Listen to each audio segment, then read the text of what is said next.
In the year 2800, two astronauts from Earth, Adam and Jake, are seen in their spaceship. They are flying to a planet named Antares, which is rumored to have a large settlement of humans. It turns out that a deadly virus has left women back on Earth completely barren, so the two astronauts are the only hope left for humanity. Their mission is to venture to Antares, find some women, and convince them to travel to Earth for the boys. Shortly after, when the spaceship nears Antares, it suddenly becomes unstable due to the strange gravitational pull there. Adam and Jake try their best to regain control of the ship, and to some extent they do, but it still ends up crashing on the surface. Both the astronauts sustain minor injuries, but Jake comes off the worst of it. Adam quickly escorts him out before the smoke inside suffocates them. Then we are shown an aerial shot of the planet, Antares. It is a barren wasteland that has large formations of rocks everywhere with no signs of vegetation. Meanwhile, Adam operates on Jake's wounds and injects him with a futuristic syringe that heals him automatically. As the two are conversing, suddenly,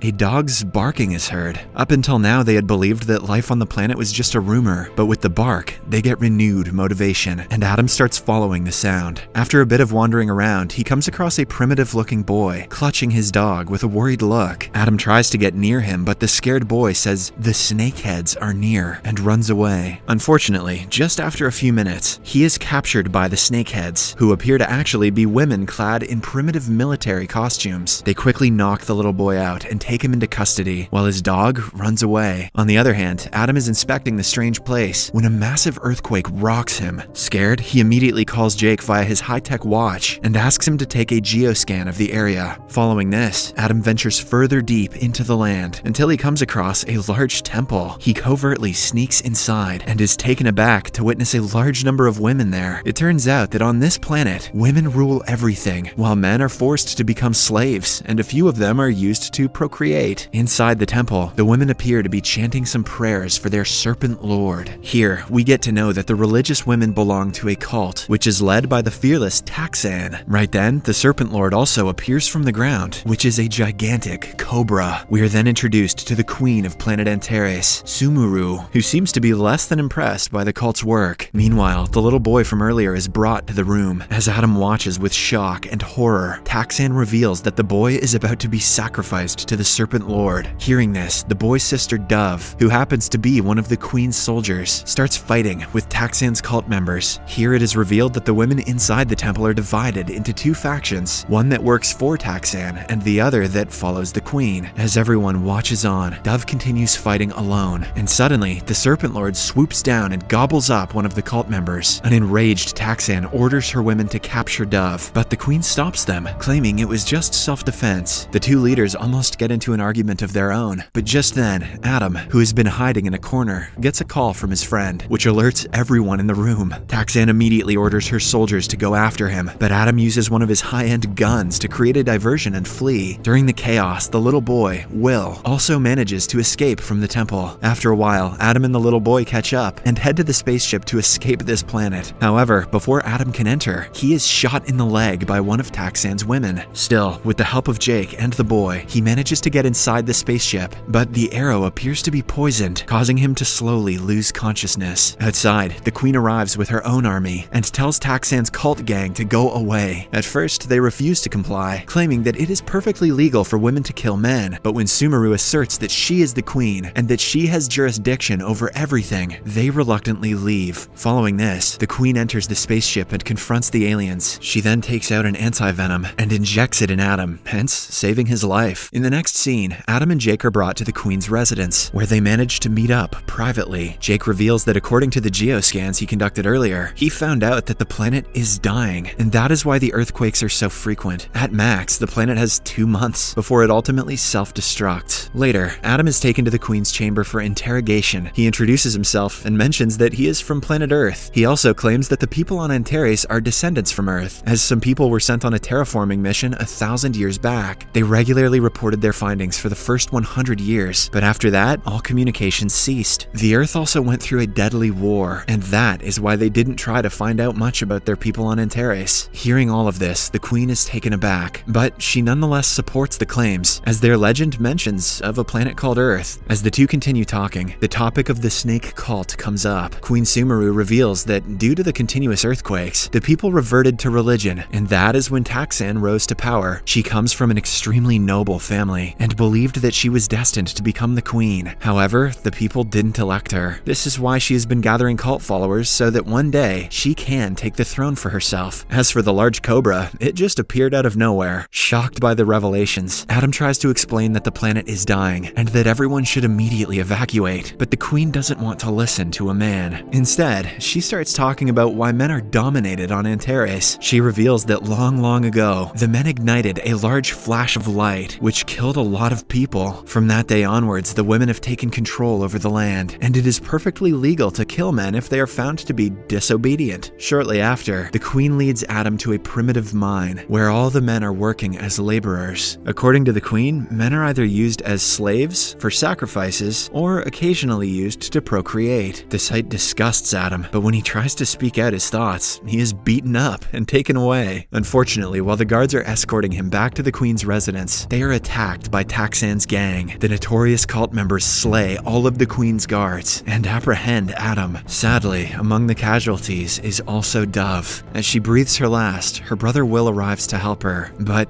it is too late. Meanwhile, Adam is brought to Taxan's chambers, where the Serpent Queen asks him to join their cause. She even kisses him passionately to seduce him into their team. However, Adam, being the wise guy that he is, refuses straight away. "I'm an astronaut, lady, not a simp." This causes an altercation between the two, but before Adam can get hurt, the Queen, Jake, and Will, disguised as guards, come to his rescue. Taxan tries to fight back, but the Queen knocks her out with a single punch before leaving. On their way out through the tunnels, the astronauts discuss the state of the planet, and Jake reveals that they have less time than he had guessed earlier. According to his recent calculations, Antares may blow up in a matter of days. The Queen overhears their conversation and brings out her locket, which has a special kind of element in it. It turns out that the element is extracted from a place called the Burn Zone, which is the same spot that the spaceship from Earth landed 1,000 years ago. Hearing this, the astronauts get excited because if they can somehow reach the place and restart the ship, they can head back to Earth. The Queen also agrees to help them, and together, they start marching towards the Burn Zone. Along the way, they evade several of Taxan's goons, and also manage to free some men who were locked up as slaves. Once they finally reach outside, Queen Sumeru tells the astronauts that they still have to travel several kilometers, as the Burn Zone is located behind a large hill. Despite the challenges, and the Serpent Group hot on their tails, Jake and Adam decide to continue their journey. Shortly after, Adam tries convincing the Queen to come along with them, mentioning that it's much safer up there on Earth. However, she politely declines, asserting that she doesn't rule the people, but serves them, which I guess means that she should let them all die. Just then, a massive earthquake hits, which causes the group to tumble down. With this, Jake deduces that the planet's impending doom is nearing. After a while, the group comes across the skeletal remains of a man, and when Jake examines it, he learns that the man died some 900 years ago, the same year that humans came to Antares. On further inspection, he also finds out that there was a solar blast in the area, and that is why most of the men perished. Hearing this, the Queen realizes that it was the same flash of light that their ancestors witnessed centuries ago. Since the light was caused by natural causes, the men were innocent after all. Hence, all these years, their religion, which stated that men are dangerous and evil, was built upon a lie. The revelation devastates the Queen, but the boys tell her to keep moving, as they don't have much time left. In the next scene, the group finally arrives outside the Burn Zone, which appears to be a huge space dome. Jake and little Will try to restart the engine from the control room, while Adam and the Queen head to another room to engineer the controls from there. After a lot of struggle, the astronauts manage to reignite the engine, but unfortunately, Taxan and her goons also show up. A deadly battle ensues between the two parties, but Adam, with the high-end gadgets, manages to blow up most of the evil women. Now, only Taxan is remaining, but she challenges the Queen to a fair one-on-one combat, to which the latter agrees. At first, the two are equally matched, but soon, using her impressive combat techniques, the Queen gains the upper hand. Realizing that she is about to lose, the evil Taxan takes out her knife and lunges forward to attack, but once again, the Queen easily counters. After beating up the Serpent Queen for a while, the Queen throws her against a generator, electrocuting her to a pulp. Still, the resilient Taxan is unwilling to give up, and she charges at the Queen with her knife, but this time, Adam fires at her and finishes her once and for all. At the end of the day, men and guns have their way. Hell yeah, amen, brother. Back in the control room, Jake has managed to start the spaceship, and it is now ready for takeoff. After learning that men are not responsible for any of the atrocities on Antares, and that the planet is dying, the Queen also decides to join Jake, Adam, and Will in their journey to the Earth. Soon, the spaceship takes off and flies into the air. All the people of Antares, the men, the Queen's soldiers, and even Taxan's cult members gaze at the large spaceship in awe. Seeing them without their leader, Adam feels bad and suggests that they bring everyone inside the ship, as it has enough space for 500 people. Jake tries to assert that the violent earthquakes can destroy the ship, but Adam and the Queen are willing to take their chances. Left with no choice, Jake obliges to the orders and starts descending the spaceship. Soon, they arrive on the surface, and the people are awestruck to witness the large structure, which they previously called the burn zone. The Queen Sumeru steps out and orders everyone to get inside, mentioning that their planet is about to die, so that they are venturing into a far-away planet. The planet will have several other people, where there is no disparity in gender, race, or religion. Oh, I guess they're not talking about Earth after all. Hearing this, the people become excited, and they immediately enter the ship. However, before Jake and Adam can pilot the spaceship away from the planet, a massive earthquake rocks everyone. When they look outside, they notice the giant serpent attacking one of the ship's propellers. With time running out, Adam orders Jake to apply full throttle on the propeller, and fortunately, as soon as he does so, the serpent backs off because of the fire released from the propeller. With this, the spaceship finally takes off and leaves planet Antares forever. In the final scene, a woman enters the control room and hands little Will his lost dog. Apparently, the dog was saved by the woman, who also hid it from Taxan. The movie ends as everyone inside the control room plays with the puppy, while the spaceship blasts off to Earth. Subscribe for more videos like this, turn on notifications, and leave a like to help the channel out. Thank you for watching.